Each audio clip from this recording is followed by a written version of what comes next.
Salut à tous! Et oui, vous pouvez le voir, je teste un nouveau cadrage avec encore plus de DVD, encore plus de Blu-ray, encore plus d'espace derrière moi. Alors je filme avec ma nouvelle caméra, donc n'hésitez pas à me dire ce que vous pensez de ce nouveau cadrage, de ce nouvel éclairage. Et voilà, c'est pas pareil, hein, je suis assis, je suis sur une chaise, donc ça peut bouger un peu, ça peut peut-être vous gêner. Donc surtout n'hésitez pas à me dire, comme ça moi j'évoluerai, je m'adapterai en fonction. Voilà, je vais commencer cette vidéo d'actualisation par une petite introduction. Donc si ça vous intéresse pas, vous pouvez zapper dans 2 minutes, à peu près ça va durer 2 minutes, voilà. Car avant toute chose, c'était important pour moi de parler du Bordeaux Geek Festival. Voilà, pour ceux qui l'ignorent, le Bordeaux Geek Festival, c'est un festival qui se passe donc sur Bordeaux pendant 3 jours. Un festival, pardon, où vous pouvez retrouver du cosplay, du jeu vidéo, du cinéma, de la musique, des livres, des réalisateurs, de tout, un petit peu de tout. Hein. C'est un univers geek, mais qui est très large, qui a accueilli 30 000 personnes l'an dernier. Et donc là, il y avait il y a une catégorie YouTuber ciné, review ciné, et j'ai été sélectionné parmi les 4 finalistes pour être présenté comme YouTuber cinéma lors de cette journée. Et comme vous êtes une communauté assez incroyable, et ça je vous l'ai déjà dit, et je vous en remercie encore une fois pour ça, vous m'avez fait gagner. Merci du fond du cœur, vraiment, je suis très fier en fait. J'aurai l'occasion d'en reparler, je ne veux pas m'éterniser là-dessus, mais simplement je vous remercie, je vous ai également remercié sur Facebook, je tenais à le faire ici. Voilà, ça c'est pour le Bordeaux Geek Festival, donc je serai présent bien entendu ce week-end pendant les 3 jours, donc s'il y en a qui souhaitent me rencontrer là-bas, qui sont de Bordeaux ou des environs, n'hésitez surtout pas à venir, et ce sera avec grand plaisir que je discuterai avec vous. Voilà pour le Bordeaux Geek Festival. Ensuite, je tenais également à vous remercier pour le Tipeee, puisque vous avez été nombreux et surtout vous avez donné des dons assez extraordinaires. Pour ça, vraiment, je vous en remercie. Alors, j'ai pas encore pu toucher l'argent de Tipeee, parce que, en fait, mon compte n'est pas encore validé, ça prend un temps fou, je ne sais pas pourquoi, mais mon compte n'est pas encore validé. Donc, je peux pas encore vraiment investir dans le matériel que je souhaite, mais ça ne saurait tarder, j'espère en tout cas. Et je vous remets donc dans le descriptif le lien du Tipeee, pour ceux qui n'ont pas encore participé, ou pour ceux que ça intéresse de me soutenir. Voilà, je vous tiendrai au fur et à mesure au courant de ce que j'achète, de ce dans quoi j'investis en fait, par rapport à l'argent que vous me donnez. J'ai déjà commandé là un nouvel éclairage parce que là j'ai un spot qui est de ce côté-là, et vous avez pu le remarquer sur certaines vidéos, ça fait une ombre sur l'autre partie du visage, donc je me suis commandé un deuxième spot, qui est déjà pas donné, mais voilà, c'est ce genre de matériel-là qui est nécessaire pour moi, je vais investir dans un micro, je vais investir dans un ordi, je vais investir dans des logiciels, bref, j'ai plein d'achats à faire, et si vous souhaitez contribuer à mon avancée sur YouTube, participer, si vous souhaitez me soutenir, n'hésitez pas à aller faire un petit tour sur mon Tipeee, je vous en remercie d'avance. Et enfin, dernière chose, et ensuite on attaque vraiment dans le vif de la vidéo, et je vais essayer d'être assez flou et en même temps très concis, c'est-à-dire que vous savez qu'on avait organisé une première rencontre entre youtubeurs et abonnés, qui s'était plutôt bien passée, on était 40. Eh bien, je vous annonce officiellement qu'il y aura bien une deuxième rencontre youtubeur abonné sur Montpellier. Je vous donne pas encore la date, sachez que ça sera courant août, et que je reviendrai très bientôt vers vous pour vous dire qui sera présent, qui sera pas présent, qui peut s'inscrire, qui peut pas s'inscrire, bref, pour vous donner toutes les informations. En tout cas, j'espère que ça vous plaît autant qu'à moi l'idée de refaire une rencontre youtubeur abonné. Voilà, on zappe et maintenant on passe à la vidéo d'actualisation. Comme d'habitude, je vous présente éventuellement les cadeaux que j'ai reçus, je vous présente les achats que j'ai effectués en termes de Blu-ray, et je vous présente les réalisateurs que j'ai intégrés à ma réalisation, et ceux que j'ai peut-être sortis. Car oui, il y a un réalisateur, ou plutôt une réalisatrice, que j'ai sorti de ma catégorie de réalisateur, dans mon rangement classé par réalisateur. Cette réalisatrice, c'est Sofia Coppola. Pourquoi j'ai sorti Sofia Coppola de mes réalisateurs préférés? Parce que ça fait un petit moment qu'elle fait pas de films qui m'intéressent vraiment, en fait. Je suis un gros fan de ces 2 premiers films, de Virgin Suicides et de Lost in Translation. J'adore ces films, et c'est ce qui m'avait vraiment poussé à suivre la carrière de cette réalisatrice. Mais par la suite, ce qu'elle fait, je vais pas dire que c'est pas bon, mais je trouve que déjà c'est en deçà de ce qu'elle a fait sur ces 2 premiers films, en termes de réalisation, en termes d'émotion, et du coup, je suis pas intéressé par ces longs métrages. Là, je les ai regardés tous dernièrement, et vraiment, c'est pas ce qui m'emballe des masses. Donc, je me suis dit, ouais, ok, sur sa filmographie, elle a quoi? Peut-être 6 films. Il y en a 4 qui m'intéressent pas, 2 que j'adore. Du coup, je vais garder les 2 films que j'adore, et puis je vais la sortir de ma cinémathèque, tout simplement, classée par réalisateur. Voilà, donc, adieu Sophia, peut-être qu'on se reverra, peut-être que tu réintégreras mon classement par réalisateur. Pour l'instant, ce n'est pas le cas. Mais papa est passé par là. On en reparle très très vite. Alors, on va commencer, je vais aller chercher les DVD et les Blu-ray que j'ai intégrés à mon classement que vous avez déjà vu auparavant. Première chose, j'ai intégré un nouveau réalisateur qui s'appelle Paul Thomas Anderson. Voilà, parce que je trouve que ce réalisateur mérite vraiment, et alors je suis pas fan de tous ses films, parce qu'ils sont pas forcément simples d'accès, mais en tout cas, voilà, je suis allé voir Phantom Thread cette année au cinéma, c'était une grosse claque pour moi, c'était vraiment un excellent film, je suis un petit peu déçu qu'il n'ait pas été plus nommé aux Oscars, mais c'est pas très important, à la limite les Oscars on s'en fout complètement, et par contre, voilà, comme je me suis dit, je vais acheter Phantom Thread, j'ai déjà 2 films de lui, ben, il faut que je l'intègre dans ma collection, tout simplement. Je vous présente Magnolia, qui est un de mes films préférés, j'en ferai un immanquable, hein, je pense très bientôt. En tout cas, voilà, je ne vais pas vous en parler plus, puisque je vous en ferai une vidéo, c'est promis, mais Magnolia, c'est vraiment un film que j'ai adoré.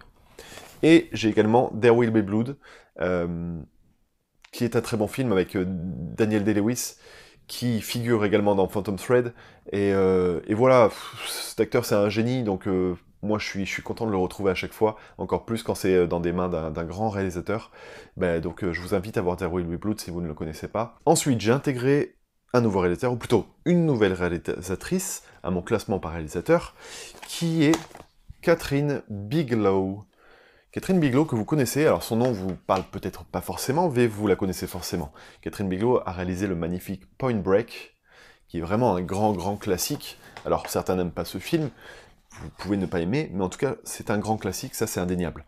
L'excellent film de science-fiction Strange Days, qui est très peu connu et qui pourtant est vraiment très qualitatif. C'est super intéressant, c'est un univers à part, c'est original, et voilà, pour ceux qui vraiment aiment la science-fiction, ce film-là, je vous le conseille fortement.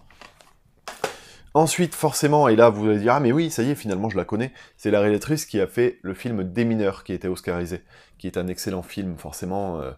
Là, je pense que celui-là, il est connu de la plupart, il est très classique, mais ça reste très bon.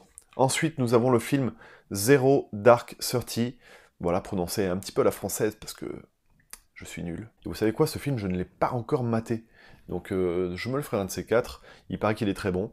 Dites-moi ce que vous en pensez, si vous l'avez vu, vous pouvez me donner votre avis avant même que je le mate, et ça c'est assez fou. Voilà, Zero Dark Thirty. Alors c'est la réalisatrice qui a également fait le film Détroit cette année, ou plutôt l'an dernier, si je dis pas de bêtises. En tout cas il est très récent, le film Détroit. Tout le monde me l'a conseillé, m'a dit attention c'est un chef-d'œuvre, je ne l'ai toujours pas vu. En tout cas, je sais qu'il est sorti là en Blu-ray, je vais me le procurer, c'est certain. Alors ensuite, j'ai intégré un autre réalisateur, qui est Don Coscarelli. Don Coscarelli, qui est ce type? C'est un réalisateur, j'ai envie de dire, de série B, de films de genre, plutôt fantastique horreur, que j'affectionne tout particulièrement. C'est vraiment pas un réalisateur qui fait des films grand public, c'est vraiment pas quelque chose qui peut vous intéresser si vous aimez pas le film de genre, mais pour les amateurs, je suis obligé d'en parler parce que c'est vraiment quelqu'un qui fait des films très chouettes. J'ai le film John Dies at the End, donc c'est assez sympa, hein, le film qui nous spoil dès la jaquette, et qui est un film hyper ambitieux. Encore une fois, qui bénéficie de peu de moyens, mais qui, par son amour envers le cinéma fantastique, est vraiment très qualitatif. Donc, j'ai eu ce film par Mad Movies, et c'était une des rares... J'aime pas toujours les films qui joignent à leur magazine, celui-là est vraiment excellent. Je me suis procuré, et ça c'est grâce à un abonné, parce que il m'en a parlé, il m'a dit tu sais que ces films sont en Blu-ray, je ne l'ignorais, et quand je l'ai su, je me suis dit il faut à tout prix que je me le procure. C'était un peu cher, j'ai mis du temps avant de l'avoir, mais je me suis procuré l'intégrale de la saga Fantasme. Il y a 5 films, vous connaissez peut-être le premier, en tout cas, je vous invite à visionner le premier, si vous aimez pas, vous aimerez pas la saga, clairement. Mais voilà, c'est un univers fantastique complètement barré, un peu entre... je sais pas moi, je dirais entre John Carpenter et peut-être David Lynch un peu, mais voilà, c'est hyper particulier, c'est pas à mettre entre toutes les mains, encore une fois, ça a un petit peu vieilli, et surtout, si vous le matez, il faut en trouver un intérêt dans l'essence même de ce que ça propose. C'est pas des gros films commerciaux, quoi, c'est des petits films de série B, qui par contre sont pleins d'ambition. Et du coup, moi c'est le genre de cinéma qui me parle. J'adore la musique, j'adore l'ambiance, j'adore ce qui est proposé. Et même si tout n'est pas parfait, forcément il y a plein de défauts. Voilà, je suis un grand amateur de films de genre comme ça. Et je vous avais déjà présenté le film Booba Otep, qui est peut-être pour moi sa référence. J'allais dire son chef-d'œuvre, c'est pas un chef-d'œuvre, mais en tout cas c'est sa référence, c'est le film que je préfère de sa filmographie, Booba Otep, avec Bruce Campbell. Donc n'hésitez pas à le mater, vraiment c'est une espèce de comédie fantastique qui est très qualitative, donc je vous encourage à le visionner. Et enfin, on passe à un dernier réalisateur donc, que j'ai intégré dans ma collection de réalisateurs, qui n'est autre que le papa de Sofia Coppola, Francis Ford Coppola. Alors je vous en ai parlé en vous disant que j'étais pas fan de tous ces films, et c'est le cas, je suis pas fan de tous ces films, mais on m'a fait remarquer qu'il y avait quand même des indispensables, et je me suis dit oui, effectivement, ces indispensables, je les ai, donc c'est dommage de pas l'intégrer dans ma Blu-ray, dans ma cinémathèque, pardon. Et du coup, on va commencer par le film Dracula. Alors, j'aimerais me procurer ce film en Blu-ray, sauf que la qualité du Blu-ray n'est pas top. Il a subi un nouveau master récemment, un master 4K, donc le film est sorti en Blu-ray 4K. Il doit être beaucoup mieux, sauf que dans ce Blu-ray 4K, pour ceux qui ne disposent pas de lecteur 4K, ni d'écran, etc., comme c'est mon cas, eh bien, le Blu-ray qui a été intégré au Blu-ray 4K, parce que quand vous achetez un Blu-ray 4K, il y a également le Blu-ray à l'intérieur, le Blu-ray simple. Le Blu-ray est le Blu-ray avec l'ancien master, le master dégueulasse. Donc le Blu-ray n'est pas du tout intéressant. Donc pour moi, tant que j'ai pas de matériel 4K, ça ne m'intéresse pas d'acheter ce film. Autre que le DVD. Mais le DVD est toujours appréciable, même si la qualité n'est pas top top, du coup, on le regarde tel qu'il est. L'œuvre, en tout cas, est très très riche. Donc Dracula. J'ai fait une vidéo sur les différents supports physiques, pour ceux qui ne l'auraient pas encore maté, n'hésitez pas à aller jeter un petit coup d'œil. Le film Apocalypse Now, qui est excellent, et lui, par contre, le Blu-ray, là, bénéficie d'un excellent master, l'image est impeccable, vraiment, vous redécouvrez le film avec ce format. Et bien entendu, l'intégrale, Le Parrain, parce que Le Parrain, parce que là, c'est du culte de chez culte, et je sais pas si vous connaissez pas Le Parrain, c'est possible, parce qu'il y a beaucoup de jeunes du coup qui regardent mes vidéos. Je m'en suis rendu compte par exemple en parlant de Gremlins, et que beaucoup ne connaissaient pas. Donc je vais essayer de plus en plus de vous, de vous représenter d'anciennes œuvres qui sont importantes pour le cinéma, histoire de vous faire découvrir, histoire de vous donner envie d'aller les mater, parce que c'est bien de suivre l'actualité du cinéma, de voir tout ce qui sort, mais je trouve que c'est important aussi de connaître, au moins connaître, les œuvres qui ont marqué le cinéma. Et du coup, j'essaierai de me pencher un petit peu plus là-dessus à l'avenir. Alors ensuite, pour les nouveaux réalisateurs, ça y est, c'est terminé. Maintenant, je vais vous présenter mes nouveaux achats, donc dans les catégories que je vous ai déjà présentées, c'est-à-dire soit les réals, soit les films de science-fiction ou fantastique, je vais vous présenter mes nouveaux achats. Alors, je me suis procuré le film Hurlement en Blu-ray. Hurlement est un film de loup-garou, Hurlement est un classique des films de loup-garou, c'est un des tout meilleurs, voire même peut-être le meilleur, en tout cas ça se débat, mais voilà, si vous aimez les films de loup-garou, si ça vous fait pas peur de voir des anciens films avec des trucages qui sont pas forcément au top, mais parce que c'est Joe Dante, c'est toujours, on va dire, des budgets qui sont très raisonnables. Il a jamais eu vraiment de gros projets sous les mains. Donc voilà, c'est quand même intéressant de vous intéresser à cette œuvre, Hurlement, qui passe un peu inaperçue au fur et à mesure que le temps passe, alors qu'il faut redécouvrir ces œuvres-là, c'est important. Ensuite, on a Les Banlieusards avec Tom Hanks, également film de Joe Dante. Les Banlieusards que je n'ai pas encore maté. Je l'ai acheté très récemment, je ne l'ai pas encore maté, je suis pas sûr que ce soit une de ses œuvres majeures, mais en tout cas, je compte bien me procurer l'intégrale de la filmographie de Joe Dante. Je prononce Joe Dante, on prononce Joe Dante, on s'en fout, c'est pas très important, je pense. Au pire, vous me reprendrez dans les commentaires. En tout cas, voilà. Les Banlieusards, dites-moi ce que vous en avez pensé, si vous l'avez vu, et moi, ce n'est pas encore mon cas. Ensuite, le film Panique sur Florida Beach, qui est un excellent film de Joe Dante. Un hommage au cinéma, un hommage à la série B, un hommage... Bref, c'est vraiment une œuvre assez personnelle au final, un vrai message qui est passé de la part de son réalisateur. Il faut découvrir ce film, Panique sur Florida Beach. C'est peut-être pas la plus marquante dans la filmographie de Joe Dante, mais c'est une de ses plus intéressantes. Ensuite, j'ai acheté du Richard Donner. Richard Donner, c'est le réalisateur, vous le savez, de Superman, des Goonies notamment. Je suis en train d'essayer d'enlever l'étiquette. En fait, j'ai pas enlevé le blister sur le Blu-ray. Je me suis procuré 16 Blocks avec Bruce Willis. Bruce Willis, qui d'ailleurs est à l'affiche mercredi, là, dans un remake, que je vais aller voir, et je vous en ferai sûrement la critique. Donc voilà, j'avais déjà le DVD, je me le suis racheté en Blu-ray. Donc voilà, écoutez, je vais m'empresser de le revoir, je pense. Allez, on enchaîne. Alors forcément, il fallait que je dise une connerie, je vous ai dit une bêtise quand je vous ai dit que c'était tout au niveau des réalisateurs que j'avais inclus. Non, bien sûr que non, c'est pas tout. Je dis n'importe quoi. Alors, nous avons Akira Kurosawa. Pardon pour la prononciation si c'est pas la même. Grâce à Hélène, j'ai intégré ce réalisateur dans ma cinémathèque, puisque Hélène, lors de la rencontre abonnée, merci encore une fois Hélène, franchement, tu me gâtes décidément, m'a acheté le Blu-ray des 7 samouraïs, Les 7 Samouraïs, c'est le film original qui a donné naissance aux 7 mercenaires, le western. Donc c'est pareil, c'est une œuvre archi-culte, les 7 Samouraïs. Et ça a été avec grand plaisir que je me suis rematé ce film, Hélène. Donc merci beaucoup. Et également le film Kagemusha. Alors il y a énormément de films, d'œuvres importantes de ce réalisateur. Je les connais pas toutes, hein, honnêtement, je me suis repenché du coup sur sa filmo suite à ce cadeau que tu m'as fait, Hélène, et du coup c'est vrai qu'il y en a beaucoup qui m'intéressent, beaucoup que je vais essayer de me procurer. En tout cas voilà, celui-là, Kagemusha, je ne l'ai pas encore vu, L'ombre du guerrier, mais ce sera fait très rapidement. Film qui a obtenu la Palme d'Or à Cannes apparemment, alors j'ai pas vérifié en quelle année. Et ce qui est sympa, c'est que dans ce Blu-ray là, il y a une espèce de petit livret à l'intérieur qui donne quelques infos, il y a également toute la filmographie du réalisateur, donc c'est très intéressant. Merci beaucoup. Ensuite, je vous présente Greg McLean. Je vous ai parlé déjà de quelques-uns de ses films, notamment du film Jungle, que j'ai mis dans mon top 15 des meilleurs films de 2017. Donc je me le procurerai, je l'intégrerai dans cette filmographie, puisque j'adore ce type, et c'est un réalisateur de films d'horreur, on va dire ça pour taper large, de films de genre en tout cas, et qu'il y en a peu des bons, donc quand il y en a, bah, j'en profite.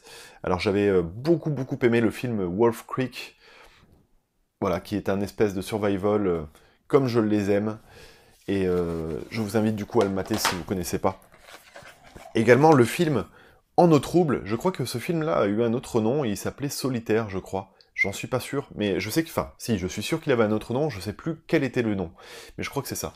En tout cas, Eau trouble, voilà, c'est un film qui raconte l'histoire d'un crocodile qui s'en prend à des gens. Inspiré d'une histoire vraie, une plongée effroyable en eau profonde, un lieu isolé, un reptile monstrueux et gigantesque. Sur Terre ou sous l'eau, personne ne sera épargné. Ça fait Ah non, bah c'est pas du tout le synopsis, c'est pour ça. J'allais dire ça fait pas envie. En Australie, le reporter rejoint un groupe de touristes pour une splendide croisière sur les eaux sauvages de Kadaku National Park. Mais à la suite d'un étrange accident, leur embarcation fait naufrage. Alors que le groupe attend en vain d'être secouru, un crocodile géant, mangeur d'hommes, apparaît à la surface de l'eau. Je vous assure que ça paraît... ça fait synopsis de nanar, mais je vous assure que c'est un bon film. Et ouais, le mieux c'est que vous le matiez. Si vous aimez les films de requins, les machins comme ça, les attaques d'hommes, films de piranha, tout ce que vous voulez, celui-là c'est excellent. Pour un film de crocodile, franchement, il fallait le faire, quoi. Et ensuite, on a la suite de Wolf Creek, qui est Wolf Creek 2. Au niveau du titre, on est bon, là, on est pas mal, hein, je sais pas ce que vous en pensez. Au niveau de la prononciation, pas du tout, mais au niveau du titre, on est bon.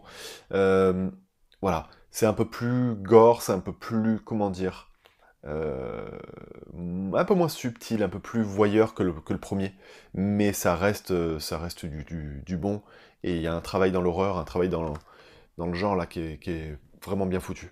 Donc c'est une suite intéressante, c'est un peu moins bien que le premier, mais c'est une suite intéressante quand même. Alors ensuite on enchaîne, il y en a encore un paquet, alors je vais essayer de faire vite, parce que sinon la vidéo va durer 1 heure, vous allez vous lasser. Le film, le réalisateur plutôt, j'intègre le réalisateur Spike Lee à ma collection.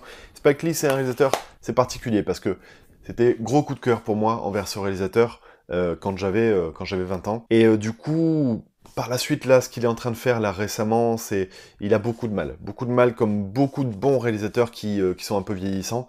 Il n'arrive plus à trouver des projets pour réaliser ses films.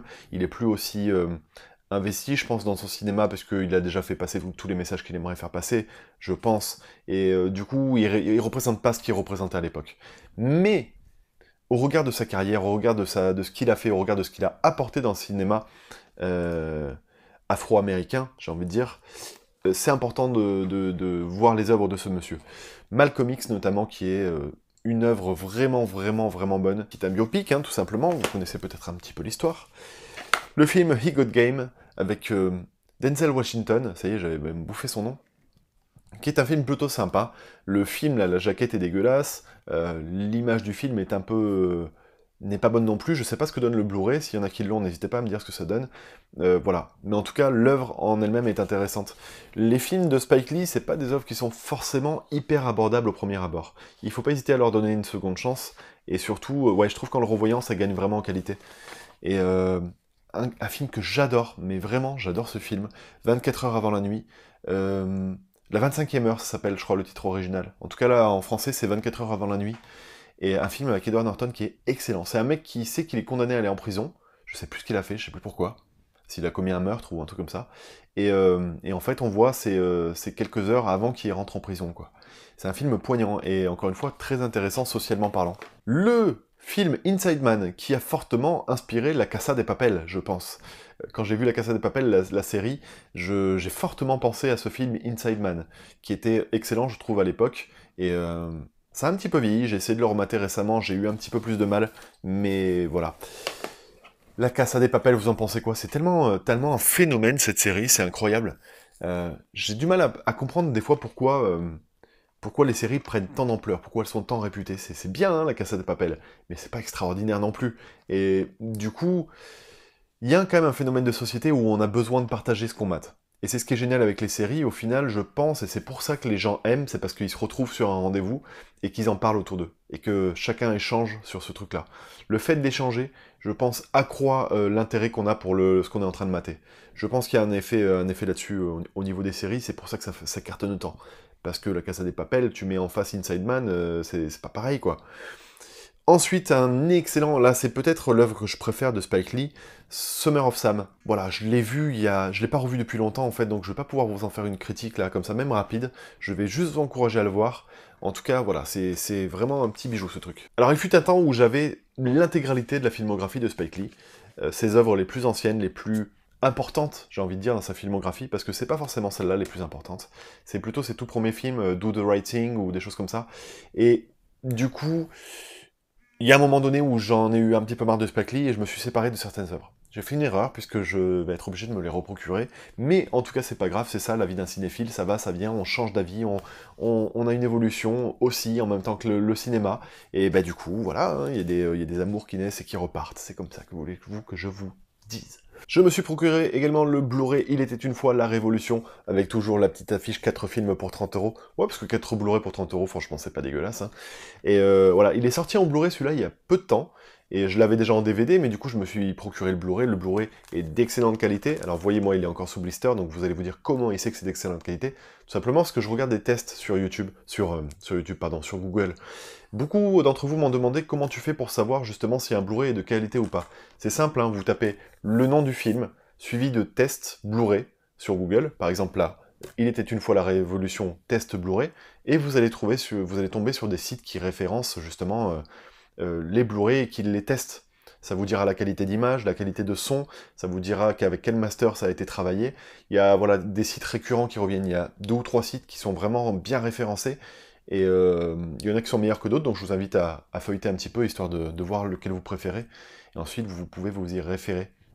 J'ai également, et là j'arrive, je cherche un truc, j'ai également des guides qui me permettent voilà, des petits bouquins comme ça, où il y a tous les Blu-ray qui sont sortis dans l'année, avec la qualité des Blu-ray, la qualité, une petite critique du film, donc ça c'est très sympa aussi. Je vous le représenterai peut-être un de ces quatre, je vais pas faire de pub pour l'instant. Ensuite, je me suis acheté un nouveau film de Jeff Nichols, le film Loving, qui, vous savez quoi, n'était même pas passé dans mon cinéma à l'époque de sa sortie, donc j'ai pas pu le voir, je me le suis procuré en Blu-ray là très récemment, donc je l'ai pas encore maté. Je vois qu'il a été en sélection officielle au Festival de Cannes, je sais pas, je crois qu'il n'a pas été super bien reçu par les spectateurs, ce film, alors j'ai très hâte de me le mater parce que j'adore ce réal, et vous pouvez me dire déjà ce que ça donne si vous connaissez. Et ensuite, je me suis acheté un film de Brian De Palma, et pas des moindres, juste un de ses films cultes, le film Phantom of the Paradise, qui est une espèce de critique des médias, de l'industrie du cinéma et de la musique. Une sacrée critique, hein. Franchement le film c'est juste, c'est que ça. Je l'avais pas revu depuis très très longtemps, et c'était une grosse claque de le revoir. Les 3 premiers quarts d'heure du film, pour moi ça relève du chef-d'œuvre, vraiment. Après on tombe dans un schéma un petit peu plus classique, ça n'empêche pas que l'œuvre est très intéressante, parce que du coup, même si on est dans quelque chose de plus classique, le message qui est passé est important, l'intrigue est intéressante à suivre, mais je trouve que ça retombait un tout petit peu en termes de qualité. Mais qu'est-ce que c'est important comme œuvre, quoi. Enfin, vraiment, il y a vraiment de quoi se mettre sous la main quand on est cinéphile avec ce film-là, Phantom of the Paradise. Donc voilà, je vous encourage, encore une fois, je vous encourage à mater tous mes films, mais oui, je vous encourage, si vous le croisez dans un magasin, bah allez-y, foncez, c'est du Brian De Palma, c'est du classique, c'est surtout du très bon. Alors, on enchaîne sur 2 autres réalisateurs. Le premier, c'est Wolfgang Petersen, que vous connaissez peut-être. Alors allez-y, je voulais chercher qu'est-ce qu'il a fait comme film connu, ce mec. Pour ceux qui trouvent, vous gagnerez mon estime. Euh, alors, je vais commencer par son film. Sa référence, son chef-d'œuvre, j'ai envie de dire, le film Das Boot. Oui, parce que Wolfgang Petersen, vous vous en doutez, c'est pas forcément américain ni français. Voilà, c'est un nom qui sonne plutôt à consonance allemande. Et Das Boot est un film qui se passe pendant la Seconde Guerre mondiale. C'est un sacré film qui dure 3h30, je crois. Attendez, je vérifie que je dise pas de bêtises. 3h28 de film, mais voilà, c'est une œuvre hyper importante. Donc, ben, je vais pas me répéter à chaque fois. Ensuite, nous avons le Blu-ray, l'Histoire sans fin, et voilà, ça y est, vous connaissez. Je vous avais dit que vous connaissiez le réalisateur, l'Histoire sans fin. Nous sommes notamment l'Histoire sans fin, mais il y en a d'autres qui arrivent. Il y a En pleine tempête, par exemple, avec, George Clooney, En pleine tempête, qui est un espèce de drame, un film un peu catastrophe, on va dire, qui se passe sur la mer. Et c'est vraiment ultra efficace. Le film 3, que vous connaissez sûrement aussi, voilà. Donc vous connaissiez le réel, hein, vous le savez. Hein. Le film 3 que je trouve très bon, notamment la version Director's Cut. Et ouais, même si c'est pas un film qui est sans défaut, pour moi c'est un très bon film. Et le film Poséidon, qui, même si c'est un film qui est peut-être un peu moins intéressant cinématographiquement parlant, est ultra efficace aussi dans son genre. C'est un film catastrophe comme il s'en faisait un paquet dans les années 80-90, et sauf que c'est beaucoup plus récent. Pour le coup, ça a été fait quand ça? En 2012, je sais pas. 2006. Ouais, 2006. Mais bon, 2006, mais en attendant, voilà, c'est le genre de film qui était déjà un peu dépassé à l'époque où il est sorti, mais qui est ultra efficace, le genre de film catastrophe. Euh, voilà, c'est pas 2012, hein, ça reste... c'est un huis clos à côté de 2012. Ah oui, tiens, en parlant de 2012, je me suis séparé de mon Blu-ray de 2012. J'ai revu le film et non, ça m'intéressait pas de le garder en fait. Voilà, petite anecdote comme vous les aimez bien. Ensuite, j'ai intégré le réalisateur Steve McQueen, et là encore, alors, c'est pas Steve McQueen, non, non, c'est pas, c'est un réalisateur, oui, c'est pas celui que... Il y a beaucoup de McQueen, hein, de Steve McQueen. Ah là là là là. Le film Hunger, je l'ai présenté ce film dans mon top 15 sur les films de prison, que je vous invite à aller mater si vous connaissez pas. Et puis, je vais pas vous en parler puisque j'en parle déjà dans mon top 15 des meilleurs films de prison. Et enfin, le film Shame, qui est excellent encore avec Michael Fassbender. J'adore ce film, j'adore ce sujet, j'adore quand les films parlent de sexualité, mais surtout que la sexualité permet de traiter l'humain. Et c'est le cas dans ce film, hein, parce que c'est pas un film où vous verrez du cul, etc. C'est un film qui, par la sexualité, traite de l'humain, de la solitude et des dérives, etc. C'est vraiment très intéressant. J'adore l'acteur, j'adore le réalisateur. Il a également fait 12 Years the Slave, que j'avais pendant un moment et je ne l'ai plus, donc j'essaierai de me le reprocurer. Enfin, j'ai trouvé très récemment, dans un magasin d'occasion, le Blu-ray Rock'n'Rolla. Et ce film, je l'avais en DVD, donc je l'ai maintenant en Blu-ray. Je suis très content parce que c'est un film que j'aime beaucoup, de Guy Ritchie. Dans l'univers typique de Guy Ritchie, c'est dans le même genre, hein. Vraiment, c'est ultra déjanté, c'est vif, c'est de l'action, c'est des dialogues, voilà, c'est Guy Ritchie. J'ai acheté Split de Shyamalan. Oui, forcément, j'étais obligé, hein. Vous me connaissez, je suis fan de ce réalisateur. J'ai fait la critique, j'ai fait un zoom sur le film, donc je vais pas passer du temps là-dessus, donc si ça vous intéresse, vous pouvez aller le voir. Sachez, oui, que j'avais beaucoup aimé, donc forcément j'étais obligé de l'acheter. Ensuite, et là, attention, on parle pas de n'importe quoi, on parle de Denis Villeneuve. Alors attention, dites pas n'importe quoi sur Denis Villeneuve. Sicario, vous savez quoi, je l'avais jamais maté, Sicario. Donc je l'ai maté là en m'achetant le film. Je sais pas pourquoi, mais il y a des films, je sais pas vous, mais il y a certaines jaquettes de films qui n'inspirent pas du tout. Et vous avez beau vous dire, c'est un super réal, machin, c'est des acteurs que j'aime, machin, vous voyez l'affiche et vous vous dites, bah, ce film il attendra. Et ce film, pour moi, il a attendu depuis la sortie jusqu'à il y a 15 jours peut-être, je l'ai maté à peu près il y a 15 jours, parce que, je sais pas, j'avais pas envie de le voir. Mais j'ai pas été déçu en le matant, hein, forcément, hein, c'était un bon film. C'était du Denis Villeneuve craché. Alors scénario, peut-être quelques nuances à mettre sur le scénario, mais en tout cas, la réal et ce qui est proposé, ouais, ça m'a vraiment plu. Et je me suis procuré, attention, le Blu-ray Steelbook de Blade Runner 2049, qui est beau, qui sent bon. Je plaisante. Voilà, l'extérieur. Ouais, je vous le présente très rapidement parce que ça vous intéresse peut-être pas. Mais donc quand vous achetez un Blu-ray Steelbook, alors maintenant ce qu'ils font, ils sont malins, hein, c'est que ils mettent les 3D dans les Steelbooks. Parce que vous savez, le 3D est un petit peu en train de se perdre, je l'évoquais dans ma vidéo sur les supports physiques. Le 3D est un peu en train de se perdre, du coup maintenant ils les mettent dans les Steelbooks. Ils mettent là, vous savez, le Blu-ray 3D, plus Blu-ray, plus un disque bonus. Mais c'est le Steelbook qui supporte le 3D. Avant, le 3D pouvait être aussi dans un boîtier plastique. Donc il y avait un boîtier plastique avec le 3D plus le 2D, un steelbook avec le Blu-ray, et un Blu-ray sans steelbook. Donc maintenant, ils réunissent le 3D et le steelbook. Bah, c'est pas plus mal, parce que moi, du coup, ça m'intéresse. Comme j'ai un lecteur 3D, bah, ça m'intéresse d'avoir et le steelbook et le 3D. J'ai vu que certains sont en train de mettre le 4K et le 3D. Et c'est pas mal non plus, pourquoi pas. Je me suis procuré un film de Peter Weir qui s'appelle Witness et que je n'ai pas vu avec Harrison Ford. Donc conseillez-le-moi si vous le connaissez, dites-moi qu'il est nul s'il est nul, dites-moi de le jeter par la fenêtre, je sais pas, mais en tout cas dites-moi quelque chose, parlez-moi, je me sens seul là, hein, devant ma caméra. Un autre réalisateur que j'ai intégré dans ma cinémathèque qui est Edward Zwick. Zwick. J'adore ce Zwick. Edward Zwick. Avec le film Les Insurgés. Les Insurgés, qui est très bon. Avec le film, le petit chef-d'œuvre dont je vous ferai un immanquable, de Last Samurai. Donc je ne vais pas vous en parler plus maintenant, ne le voyez pas tout de suite, je vais d'abord faire un immanquable et ensuite ça vous donnera peut-être envie de le voir. Et enfin Blood Diamond, que j'aime un petit peu moins, mais qui est un bon film également, avec Leonardo DiCaprio, et ce réal a également fait récemment... Merde, comment ça s'appelle? Le film avec Tom Cruise, Jack Reacher 2, et j'étais vachement déçu quand même, hein, parce que c'était pas sans sas. Ça fait un peu le mec dans Matrix, là, vous savez, l'ingénieur dans Matrix, avec tous ces DVD au fond, et ma chaise, là. Il faudrait que je mette des lunettes noires, que je fasse des petits effets spéciaux, ça pourrait faire pas mal.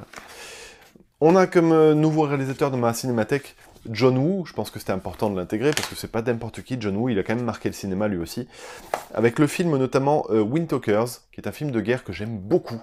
Il n'a pas été vraiment bien reçu ce film, alors que franchement je trouve qu'il a de grandes qualités. Le film Paycheck, pareil, hein. Ça c'est un film qui est facilement critiquable, et pourtant je l'aime beaucoup, mais celui-là je le défendrai comme bon film, pas comme plaisir coupable, on va dire. Volte-face, forcément Volte-face c'est du film classique, culte même on va dire. Et Mission Impossible 2. C'est du John Woo tout craché, hein, c'est-à-dire que ça dénote complètement dans la saga, dans l'esprit de la saga. Tiens, d'ailleurs, petite parenthèse, quand on a une saga, je pense à Star Wars, je pense à Mission Impossible, n'importe quoi. C'est bien la preuve qu'on peut avoir des réalisateurs qui proposent des univers différents. Je m'explique. Mission Impossible 2, ça peut être du nanar si on prend en compte le sérieux qu'est Mission Impossible 1. Là, on nous propose vraiment un univers complètement différent. C'est déjanté, c'est à la patte John Woo, mais pourtant, ça reste de la qualité. C'est-à-dire que, je dis ça parce qu'en fait, on ne doit pas regarder forcément une franchise dans la fidélité de l'univers et dans la fidélité de ce qu'elle apporte au niveau de la réalisation. Sinon, ça sert à rien de changer de réalisateur, en fait. On fait une série. Vous allez sur Netflix, vous matez des séries, là oui, vous allez avoir la même chose du début à la fin. Quand vous voyez des films, ok, ça fait partie du même univers, mais on peut avoir un univers dans cet univers, c'est-à-dire quelque chose qui est apporté qui est complètement différent. Les Missions Impossibles, vous prenez le 1, le 2, le 3, le 4, c'est des univers complètement différents. C'est un réalisateur d'à chaque fois différent et une patte différente. Et du coup, c'est une saga que je trouve très riche. Encore plus riche que les James Bond, qui là, eux, ont des réals différents, mais pour le coup, le cahier des charges est tellement grand, tellement important, que les œuvres se ressemblent un petit peu. Attention, j'adore 007, hein. Je suis pas en train de critiquer là, je fais juste une petite analyse. Et enfin, et ensuite j'en ai fini avec ça, 2 derniers Blu-ray, qui font partie de la catégorie science-fiction. Nous avons Star Trek Sans Limite, film que je n'ai pas encore maté, parce que ça m'intéresse pas forcément des masses, je l'ai eu gratuitement pour info. Du coup, je vais me le mater, je pense qu'en Blu-ray ça va être pas mal. J'avais beaucoup aimé les 2 premiers, donc j'attends de voir ce que ça donne. Et enfin, le film Star Trek, La colère de Khan, le Director's Cut, c'est Star Trek 2, donc un film beaucoup plus ancien, et je vais me faire un gros kiff de remater ça. Star Trek, c'est une grande histoire, hein, parce que c'est comme les Star Wars, c'est beaucoup critiqué avec les remakes, et moi, c'est quelque chose que j'ai connu très jeune. J'étais allé voir un film Star Trek au cinéma quand j'étais vraiment jeune, et du coup, ça a une note particulière pour moi. Voilà, il y a la nostalgie qui rentre en compte, donc je vais me remater ça avec grand plaisir. C'est terminé pour aujourd'hui. Alors, on en est déjà à 6800 et quelques abonnés. Donc, la nouvelle partie de ma cinémathèque va arriver, je pense, très vite, aux 7000 abonnés, et je vous présenterai mes films d'horreur. En tout cas, je commencerai par les Blu-ray de films d'horreur que j'ai. Donc, j'espère que vous avez hâte de retrouver ça. Pour ceux qui ont tenu jusqu'à la fin de la vidéo, merci beaucoup déjà, c'est super cool. Et surtout, sachez, j'aurais dû le dire au début, mais tant pis, je le dis à la fin, j'ai enfin mis des timecodes sur les vidéos de Cinémathèque. C'est-à-dire que vous, maintenant, quand vous allez voir la vidéo, vous pouvez savoir à quelle partie je parle de quoi. C'est-à-dire, au début, réalisateur, ensuite, film de science-fiction. Donc, vous pouvez directement cliquer sur les films de science-fiction si ça vous intéresse. Voilà, vous avez été plusieurs à me demander de mettre des timecodes, et vous avez bien raison. Ça y est, c'est fait, c'est intégré. Donc, n'hésitez pas à aller vous remater les anciennes vidéos, puisque maintenant, il y a les timecodes. Voilà, je vous embête pas plus aujourd'hui avec ça, et je vous dis, moi, bah, du coup, à très vite. Allez, ciao, ciao.